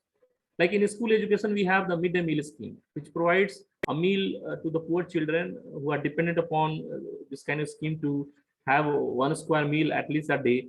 So they got completely off the track. So this was a devastating impact on their nutritional support. Certain shift to the online learning without any planning, especially in country like India, where the backbone of online learning was not ready and the curriculum was not designed, also had created a lot of problem initially in 2020, because students and also some of the teachers were also not very much aware how to cope up with the situation and how to come out at the same track where the assessment and admissions and the learnings will be the same smooth as it used to happen in the pre-COVID period. So the disruption in this entire smooth process of learning and assessment created a lot of upheavals in terms of teaching learning initially in the period of 2020. Even the Malala Fund estimated that 10 million secondary school age girls could be out of school after COVID-19 crisis, because somewhere they got married or somewhere they got involved in some basic earning activities for their family, because the main bread winners either had died due to COVID-19 or they had been thrown away from the economy because of the unavailability of jobs. So due to this lockdown and economic recessions in the households, it was completely likely that the entire household responsibilities came on the backs of the children, and that affected the entire education sector. So here, if you see the report of UNESCO, we can find out that major chunk of the sector within education, which was negatively affected, was the primary and secondary sectors. Primary nearly 45% and secondary nearly 41%. So school going children who were dependent upon the basic education and also nutritional support through middle-meal scheme were the worst sufferers in the entire COVID-19 scenario. Again, the question comes that we got online learning, we got a lot of internet accessibility, and we got the online platform. Again, if you see the data of Center for Global Development in 2020, we can find out that the mobiles were there available in the current proportion, but the internet accessibility was not available. Internet accessibility was not there. So if the internet is not there, if the internet is not available, definitely the online platform has no meaning. So even if they have mobile, they can misuse it for another purpose, but they may not use it for their educational purpose. So due to the poor infrastructure or due to poor revenue of the family, the internet accessibility was one of the challenges which affected the education sector a lot. Another sector which was the pharmaceuticals. Pharmaceuticals were the sectors which got some benefits in this COVID period. As all of us know that India became the country to lead the vaccine of COVID-19 all across the globe. We even exported our vaccines to different South Asian countries and also South American countries. So in terms of pharmaceuticals, our economy showed some kind of positive hope. We can see that India, which is called the pharma of world, global pharma, the export quite increased. It reached nearly 16.28 billion US dollar in 2020. According to the data by DPIT, the pharma sector attracted the FDI inflow worth rupees $16.54 billion during April 2020 to June 2020. So there was a huge recapitalization process in this sector. Even government also didn't hesitate to fund this sector, like Serum Institute of India, Bharat Biotech, and others, Jodila, and other sectors also got a lot of government support in terms of financing of their manufacturing units, because this was the area where we were able to lead the globe. And today, 100 million target of vaccination of our Prime Minister Modi is also successful because of our very robust pharmaceutical sector. So this was the sector which witnessed a kind of support and witnessed a kind of positive growth. So we can see in terms of this data that by 2020 financial year, we had nearly 55 billion US dollar revenue in Indian pharmaceutical industry. Another sector now which got also the very devastating effect was the media entertainment. We have seen that almost all the cinema houses and media houses got closed down. Everything now started from online platform, because during the initial period of lockdown, it was not allowed. They were allowed to even run in news channels also in a very limited manner.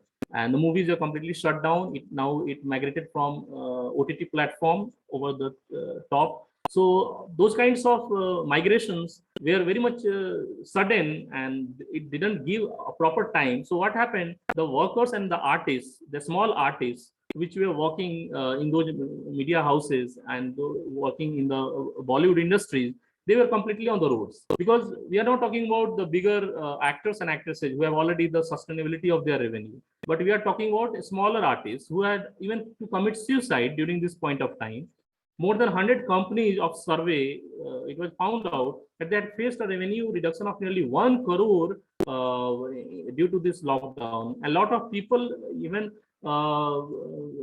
had been completely thrown away from the Bollywood industry, who were working as a supplementary support for this industry. So the cancellation of movie releases, premieres, events, led to a lot of setbacks and layoffs of the workers into this sector. So according to a financial expert express report, the film industry faced a decline of nearly 29.1%, which came around 1,062 crore in the first quarter of 2020. So we can find that how the small scale and medium scale laborers who were working in somewhere on organized labor force within the media and entertainment industry, somewhere they faced a kind of layoffs and pay cuts, and it also forced them to commit suicide and take very drastic steps in their life.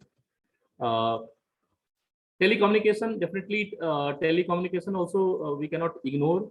If we are talking about online platform, telecommunication is the only source. So just like pharmaceutical industry, telecommunication was the sector which also got a positive growth.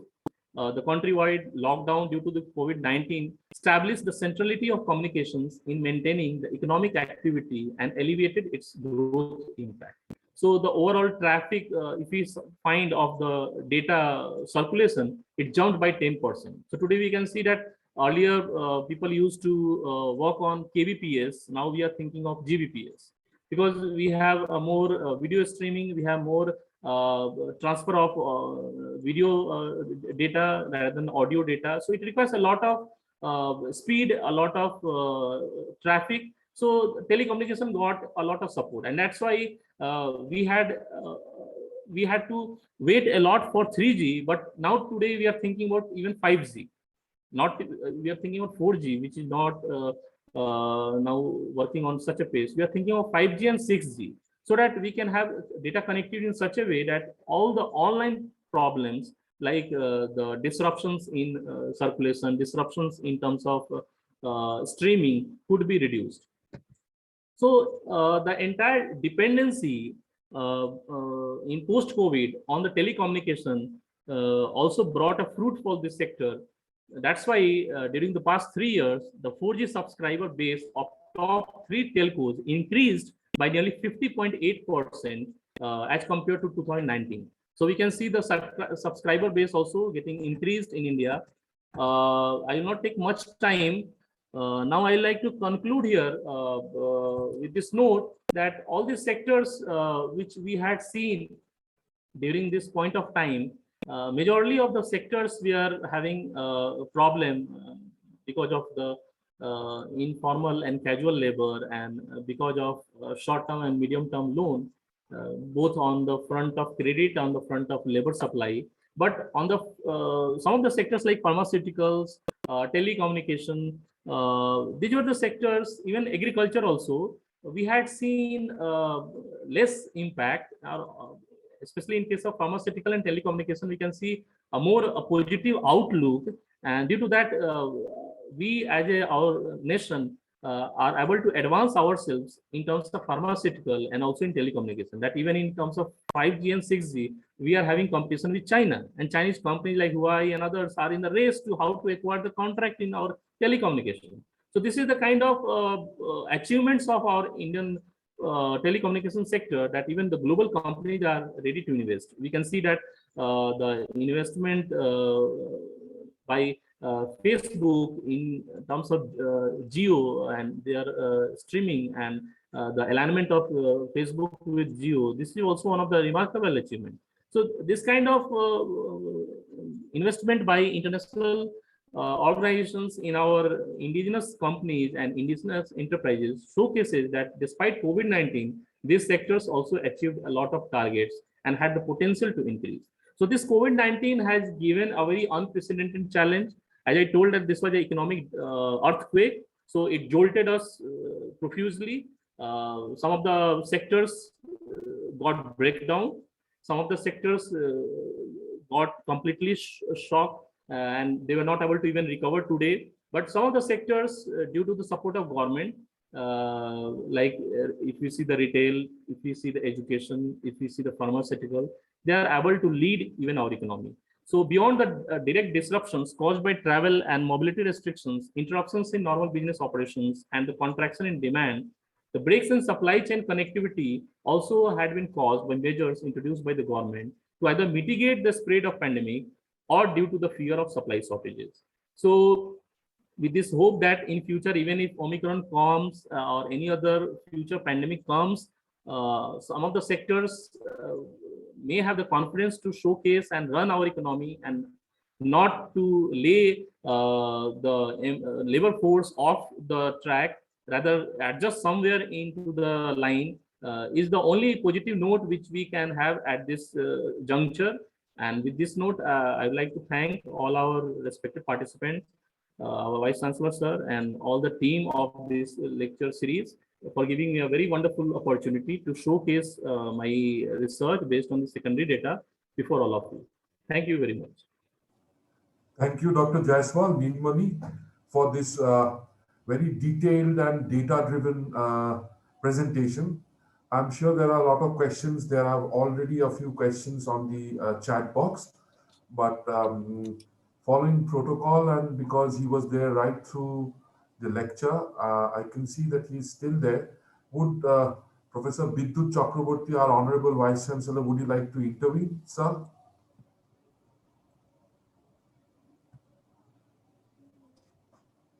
Okay, I think he's not with us right now.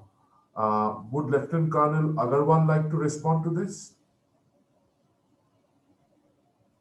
Okay, so let me ask a few questions addressed to Neelmani that have already been put by the participants. This is from Sharo Josh, who refers to the World Economic Forum Mission 2070, where it talks about $1 trillion and then $15 trillion by 2070. So the question that is put forward is, what is the increased possibility of India becoming a global leader in the post-COVID scenario, even in regard to its economic frontiers?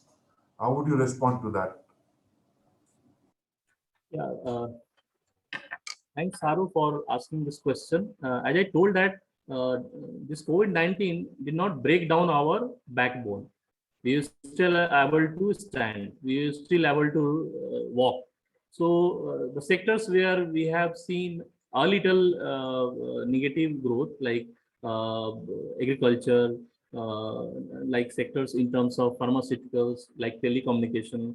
These are the sectors, even power sector also. These are the sectors where we can hope for increase in terms of our revenue. Like power sector, we are talking about the solar power, like one sun, one earth. This project, which Prime Minister Narendra Modi, he thought that all the countries across the globe should utilize these renewable energy sources. So if we work on this sector, definitely our dependence on coal, dependence on petroleum products will be lesser, and that will help in terms of reducing our cost related to that. Because the current account deficit, which is a complete jolt to our economy, and that keeps us backtrack, also highly contributed by reduction in the oil prices. So if we can reduce dependence on oil economy and gas economy and go much for the solar economy, where we are focusing more on renewable energy sources, our economy, which is now less than $3 trillion, can definitely achieve the target of 5 trillion, and we can aspire furthermore for even $10 trillion. Right. Thank you, Dr. Jaysawal. The next question comes from Adrija Joardar.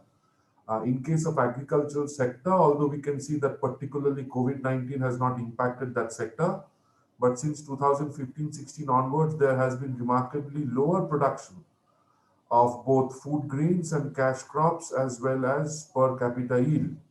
If you can kindly share your take on this in order to give a boost towards the improvement of agricultural sector. I think part of it was addressed by you in your lecture, but I think you can come in here on this. Yeah, thanks, Adrija, for this question. Basically, agriculture sector is a very complicated one, because as I told that agriculture sector is the sector which is based on the perishable goods and perishable commodities. So definitely one factor cannot help the agriculture. We also need to see that all the subsequent sectors like the marketing, the transportation and logistics, all have to help in terms of the smooth transportation of the raw materials in reaching the market where it can be sold. The second very important thing is the extension of moratorium to the farmers. Definitely, Indian agriculture has been suffering from the problem of indebtedness. COVID-19 also has increased that problem, that farmers are not able to repay their loan, and due to that, next year of investment in terms of farming is not in a positive note. So if we can work on the strengthening of easy credit by the banks to the farming community, and very smooth transportation of their perishable commodities before they get perished, and removal of the middlemen, like we have seen that there has been a huge conflict on this issues of APMC Act and Commodities, Essential Commodities Act, and the government has thought to reduce the middlemen from the agriculture. If we can work on that, definitely the agriculture which has been jolted by COVID-19, not to a great extent, definitely can have an upward growth in terms of revenue and help in terms of our GDP growth. Thank you, Dr. Jaysawal. This next couple of questions come from Shimanto Ghosh. First of all, he asks about the gig economy. Will transferring money be helpful in order to mitigate this kind of problem? And the next question comes from Shimanto again, where he talks about APMC-based market disrupted, but what about the state like West Bengal, where there is no facilities of the APMC? So we could take the two questions, gig economy and APMC, from Shimanto Ghosh. Okay. APMC, APMC is dependent upon the contractual agreements between the farmers, that how they create that kind of marketing committee. If agriculture produce marketing committee, if not created after having a federation and association between the farmers, definitely it is not going to be a realistic notion in our economy, especially in West Bengal, where we do not have that kind of association and federation where they can create a kind of cooperative environment where their produces can be brought at one particular unit, and from there they can sell it in the open market. So for that purpose, we need to have a very concrete infrastructure where all the small and medium scale and large farmers could sit at one particular place, and they could create a permanent body. Through that, they can sell these produces in the open market. If it is not there, definitely the small farmers are going to suffer because they do not have that kind of money and that kind of resource through which they can able to reach the market, and they can bargain with the players, and they can sell those commodities in the open market. So what is the alternative is only the negotiation between the small, medium and big farmers in West Bengal at one particular table, and the government has to take the initiative so that just like a cooperative credit society, we have the very strong cooperative credit society. Similarly, we need to also have this kind of cooperative mechanism for marketing of the agriculture produce. If they can be initiated in our state, definitely it can reduce the chances of the problem of the MSP, which is one of the perennial problem in our state. Thank you, Dr. Jaysawal. The next question comes from Ashish Singh, and he's asked a few ethical questions with particular reference to the pharma and telecommunication sectors which exploited the public during the pandemic due to increased demand. So the questions are, does your research focus on ethical business or business ethics? And this is a question that is rather a kind of a comment. Moreover, in my experience, our data speed is not as good as it is claimed at the time of purchase. Ashish, I would like to say that we should not think everything in terms of exploitation at such a juncture, because sometimes it is also the need of the time. Because if you see the kind of vaccine availability, if the pharma sector could not have initiated, because if you read, you will find that initially the Serum Institute of India were not supported financially to ensure the vaccine supply into the country. They had to take the initiative on their own individual basis. So as we know that market is always driven by profit. Nobody can work without profit. So they had to invest initially on the R&D. Government was not supporting their even a single penny in terms of R&D, and they had to bring out such a vaccine which could be helpful initially for our citizens, and then on the basis of their effect and its impact on the Indian citizens, government had to support their R&D further, and even it had to increase the production. So government capitalized their industry, and they had to provide. So we can see that if you are investing from your own pocket, definitely you'll take into account your profit. You'll take into account your own profit mechanism. You'll not work for some charity work. But yes, in the long run, government has to regulate. Government has to keep a check on that, so that in the long run, the IPR issues and other things which are very much important in pharmaceutical industry may not completely narrow down your pocket and exploit your economy. Because somewhere also we have to take into account the majority of Indian population who are even suffering for 2 square meal a day. So we cannot charge them 1,000 or 2,000 rupees for one vaccine. But definitely the government support has to be initiated. If we are living completely on private players, these ethical issues will definitely remain a problem, which needs to be addressed by the PPP effort, where the private players and government authority both have to sit on one table and regulate the mechanism, so that availability could also be there. At the same time, the prices could also be lower. So it could not you reduce your pocket. It could not impact your own household income, because already our household income, our own pocket had been impacted by this COVID-19. So we could not take a much risk further into that. I hope this is the answer to the question. Thank you, Dr. Jaysawal. The next question comes from Priyade, where she talks about the reduction of employability and the rise in unemployment and in unemployability, so to speak. So the question that she's asking is a fundamental question. What is the increased possibility of this unemployment crisis in the near future, keeping in mind that there's a possibility of a third wave in tandem with the Omicron or the Zero Micron crisis? Yeah, definitely. COVID-19 first and second wave has given us the path to speculate much larger into the future. Because we have to understand that COVID-19 is not an pandemic which is going to end completely within 2 or 3 years, forthcoming 2 or 3 years, because it has a different kind of variants, and variants are spiraling in its nature. We have UK variants, we have South African variants. So we do not know which kind of variant is going to be more intensified and which is going to be more devastating in the future. So what we can do, we have already seen which are the areas where the unemployment has been high, like MSME, retail, where most of the layoffs have been done, textile sector. So what we can do, we can bring a sustainable model for these sectors where maximum of informal or casual labor is involved, because those are the labor who have no parent specifically, because they are not registered, they do not have any social security as such. So what happens, they can be thrown out at any point of time.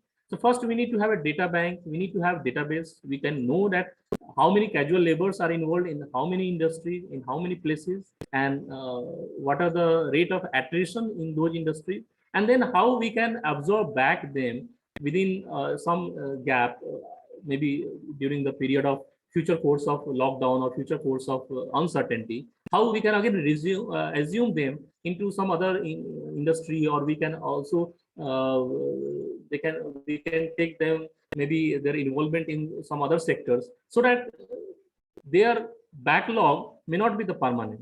They may not be considered as completely unemployable workforce future, because that will create another law and order problem in the society, because they will have no job and they are already not registered in the numbers. So we do not know how many of them are there. So they can also be into a non-productive force. So I think that is the answer to your question. Right. Thank you, Dr. Jaysawal. Question from Adani Lokho. Any positive impact of COVID-19?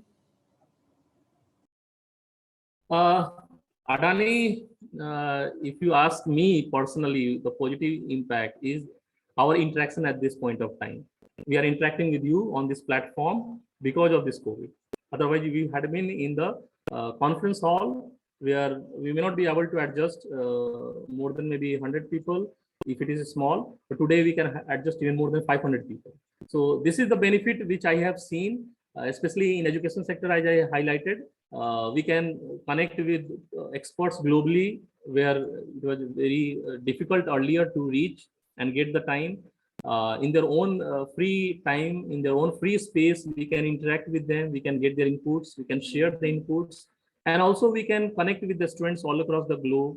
We can do the chit chat with them and get a lot of new ideas from them. So the kind of wider dissemination of information and acquisition of knowledge at low cost, at a very minimal cost, is possible only due to this current online learning platform, which is one of the product of this COVID-19. Because earlier also we had an online platform, but that was not so popular. But today, even a small layman also is very much familiar with this kind of platform, and he can log in and he can be attached with this platform. So I think that is the only benefit, or we can say a kind of roadmap we have got from COVID-19.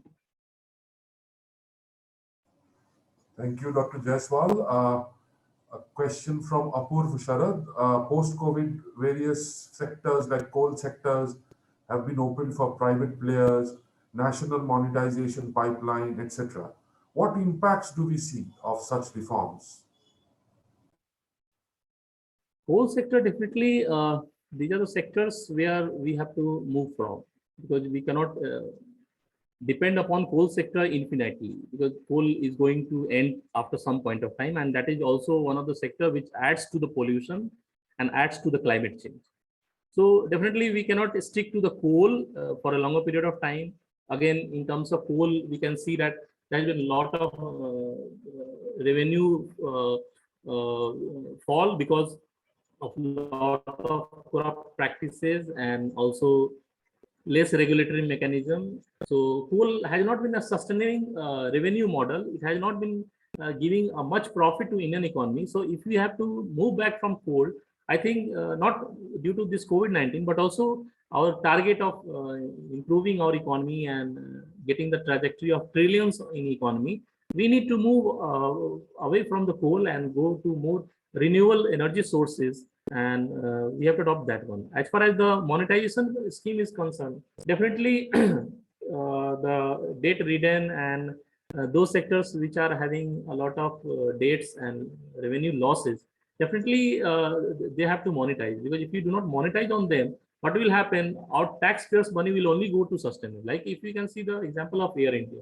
Air India, nobody was able to purchase Air India earlier, because it was a very tough terrain to have the operations, because aviation sector in India has never been a beneficial sector. It has never been a cakewalk for any player, because we have seen Kingfisher Airlines and Jet Airways having flown down. So those assets which are definitely are in the national interest and to add to our profit has to be monetized. If we can monetize, yeah, definitely some key sectors like in defense, in key infrastructure development, we have to have our PSUs, we need to have our public sector undertaking. But those sectors where we are incurring losses and our taxpayers' money is being spent unfavorably, there has to be monetization of those assets. Then only we can add to our growth of GDP, because we cannot charge much on income tax, on taxation. So definitely we have to get some additional incentives from the monetization of those assets. Thank you, Dr. Jaysawal. The question about gig economy, which is basically what's something that we are seeing of late, temporary, flexible, outsourcing, where you don't have permanent workers, but temporary workers. What is the future? Will transferring money be helpful in order to mitigate this kind of problem? This question comes from Shoikat Sarkar. Could you repeat the question?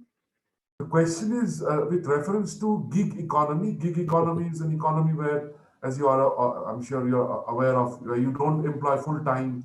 You sort of deal with, flexible, temporary setups, kind of outsourcing, kind of temporary, time-based, work-based scenario.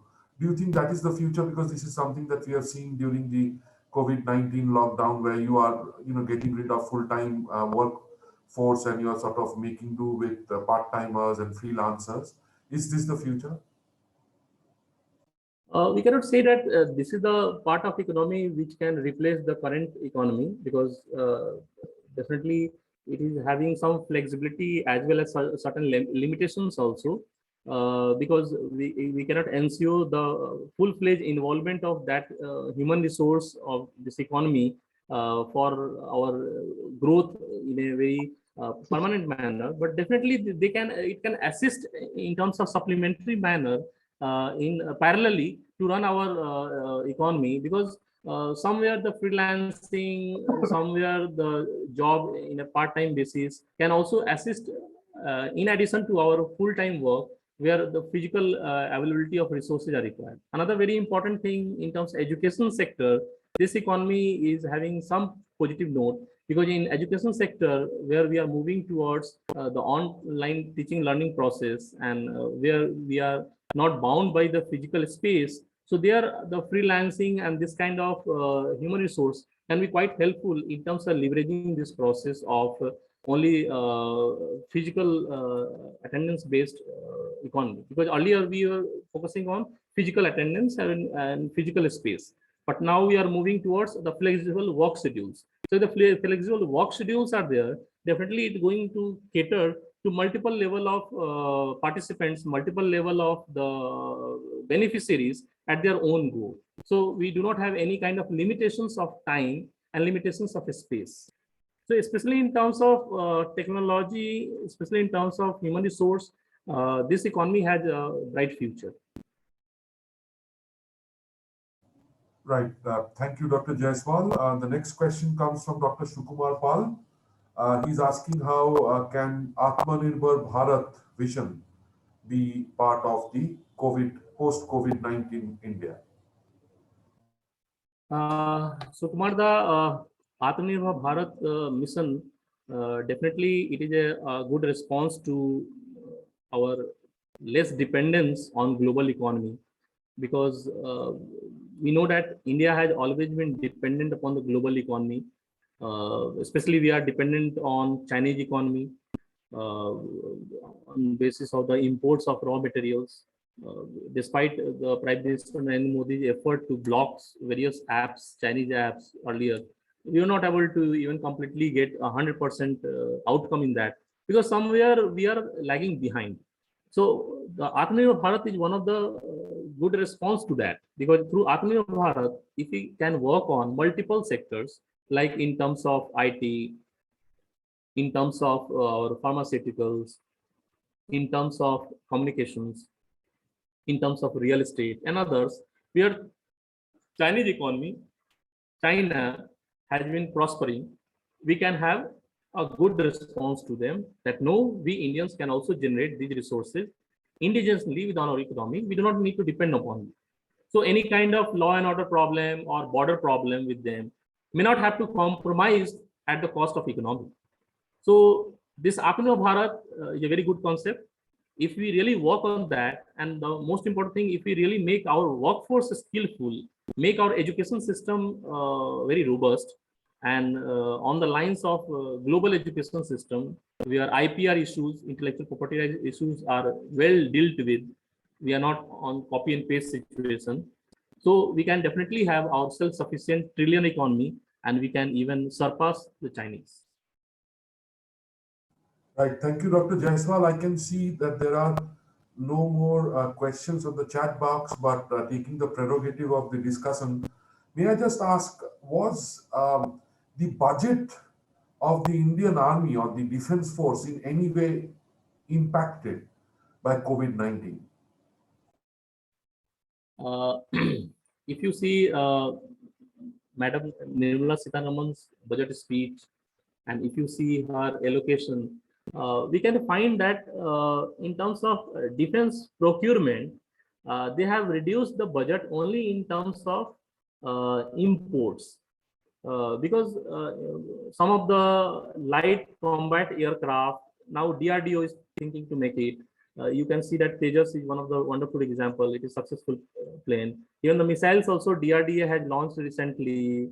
So they do not have to import from there. So in terms of import acquisition, even Rajnath Singh also, our honorable defense minister, also has put the point that in some of the supplementary materials where some of the aircraft manufacturing particles and also light combat aircraft, we can indigenously manufacture within our own DRDO units rather than purely dependent upon the external imports.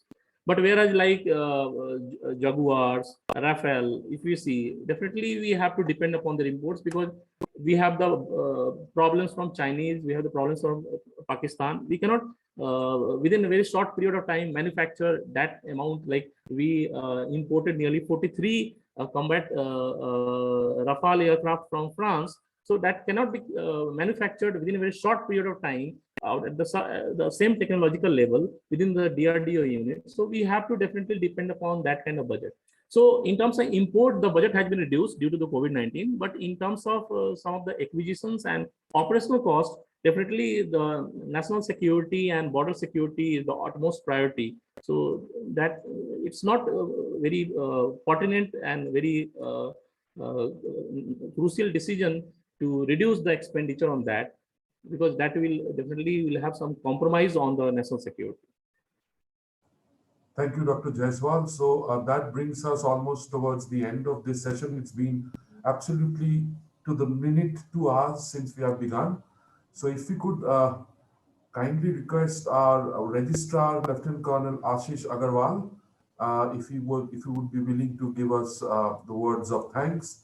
If he is not in a meeting, he had said that he would be in a meeting. We are well within that period of time when he was supposed to be in a meeting. If it is feasible, sir, could you please come online and give us the word of thanks? Bipasha Di, Professor Raha.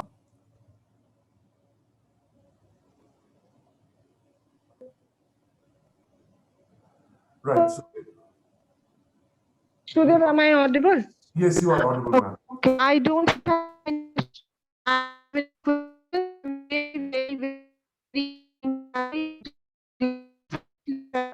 Neelmani.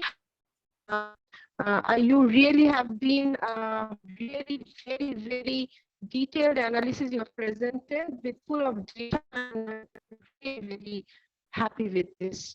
I'm overwhelmed to have anything to do this, and there's been quite a number of questions also.